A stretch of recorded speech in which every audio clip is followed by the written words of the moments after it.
No one should put this many hours into work. This is not good. And people should not work this hard. They should not do this. It's very painful. Painful in what sense? It hurts my brain and my heart. It hurts.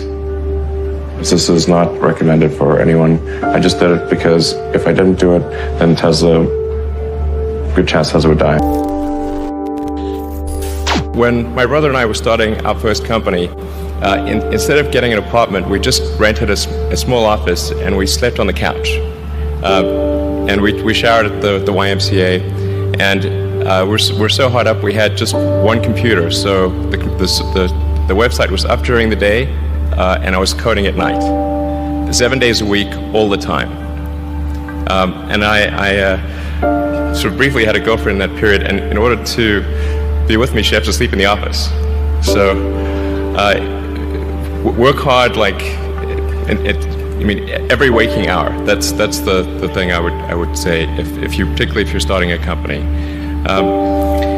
And I mean, if you do simple math, say okay, if somebody else is working 50 hours and you're working 100, you'll get twice as much done in the course of a year as the other company. I mean, Tesla really faced a severe threat of death due to the Model 3 production ramp. Essentially, the company was bleeding money like crazy, and just if we didn't solve these problems in a very short period of time, we would die. And it was extremely difficult to solve them. How close to death did you come?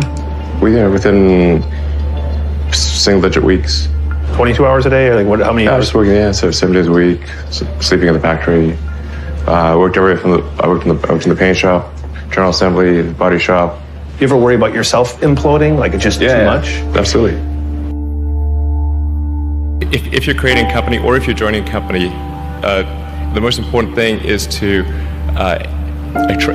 attract great people. So either join a group that's amazing, that you really respect, or if you're building a company, you've got to gather great people. I mean, all a company is a group of people that have gathered together to create a product or service.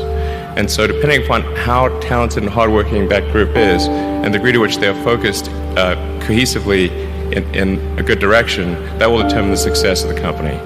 So do everything you can to gather great people if you're creating a company. It's good to think in terms of the physics approach, or first principles, which is, rather than reasoning by analogy, you boil things down to the most fundamental truths you can imagine, and you reason up from there. And this is a good way to figure out if something really makes sense, or if it's just what everybody else is doing. It's hard to think that way. You can't think that way about everything. It takes a lot of effort. But if you're trying to do something new, it's the best way to think. And that framework was developed by physicists to figure out counterintuitive things like quantum mechanics. So it's really a powerful method. Then it's just you have to apply a lot of hours to actually working. So the way I generally do it is I'll be working at SpaceX on Monday, and then Monday night fly to the Bay Area, spend Tuesday and Wednesday in the Bay Area, then at Tesla, and then fly back on Wednesday night, spend Thursday and Friday at SpaceX. In the last several months, then I would fly back here on a Saturday and either spend Saturday and Sunday at Tesla or spend Saturday at Tesla and Sunday at SpaceX. Just showing up is half the battle. Just, you got to try hard to do it, and don't be afraid of failure. But you also need to be rooted in reality. So you shouldn't, it's easy to get high in your own supply. You've got to not be afraid to innovate, but also don't delude yourself into thinking something's working when it's not. Or you're going to get fixated on a bad solution. Yeah, don't be afraid of new arenas. You can get a book, you can learn something, and experiment with your hands, and just make it happen. Find a way or make a way to get something done. But I think people can choose to be not ordinary. They can choose to not necessarily conform to the conventions that were taught to them by their parents. So yes, I think it's possible for ordinary people to choose to be extraordinary. If somebody is doing something that is useful to the rest of society, I think that's a good thing. Like, it doesn't have to change the world. Like, you know, if you're doing something that has high value to people, if it has a small amount of good for a large number of people, I think that's fine. Like, stuff doesn't need to be changed the world just to be good. Being focused on something that you're confident will have high value to someone else, and just being really rigorous in making that assessment, because people tend to, a natural human tendency is wishful thinking.